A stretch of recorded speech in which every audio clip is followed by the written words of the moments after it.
Hello everybody, this is Joker Movie Countdowns here. Today, the best movies of the 2000s decade, top 5.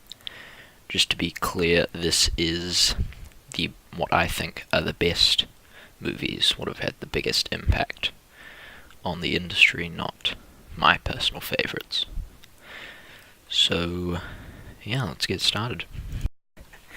And at number 5 we have Crouching Tiger, Hidden Dragon, Ang Lee's masterpiece, winner of 4 Oscars in 2000, starring Chow Yun-fat and Michelle Yeoh.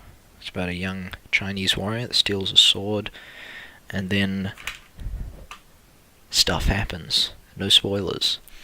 But this film's fight choreography is it the best ever? Could well be. Could well be. It's just, it is amazing. The scene in the trees, that fight scene, they're sort of swinging from the, it's amazing. I can't put it into words. It's just so good. And at number 4 we have Finding Nemo, one of my childhood favourites, and one of Pixar's greatest, and that is... if it's one of Pixar's greatest, you know it's got to be one of the greats. Toy Story, I really like A Bug's Life. I think that's quite underrated, but, WALL-E...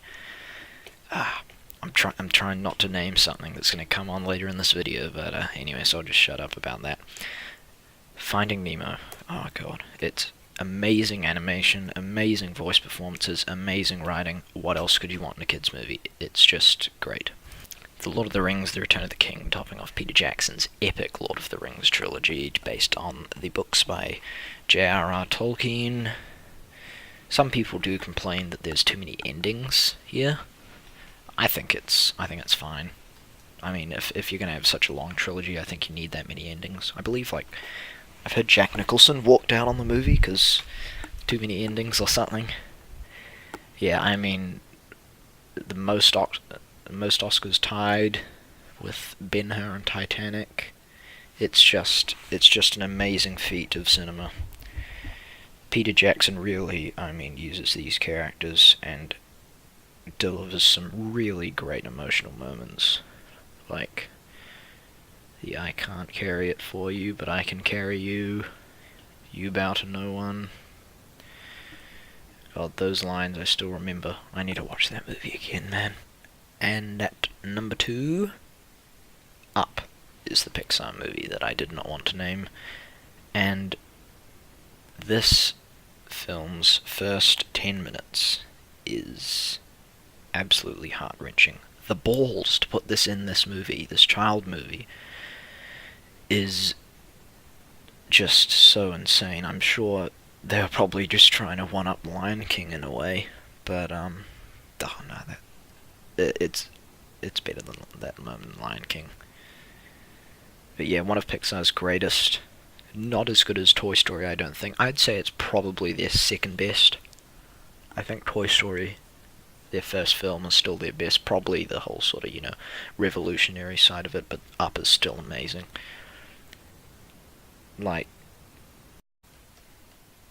Number 1. What is it? Sure.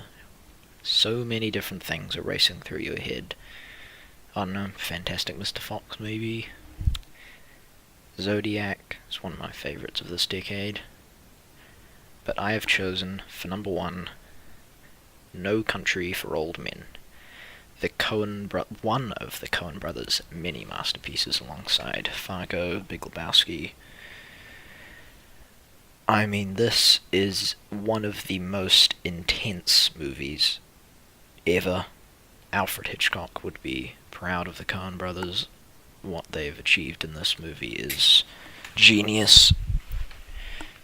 I don't know how to pronounce his name. I believe Javier Bardem. His performance in this is a masterpiece in and of itself. He's absolutely terrifying. The coin flip scene, the dairy. Yeah. performances are all top-notch. Tommy Lee Jones is great. Of course, Javier Bardem as Anton Chigurh is absolutely fantastic, and so is Josh Brolin. Yeah, I know there's a bit of controversy with it. This or There Will Be Blood is the best film of 2007. Personally, I prefer There Will Be Blood, but I'd rather watch There Will Be Blood, but this is a far better film. Just the sort of meticulous craftsmanship that must have gone into this is absolutely insane.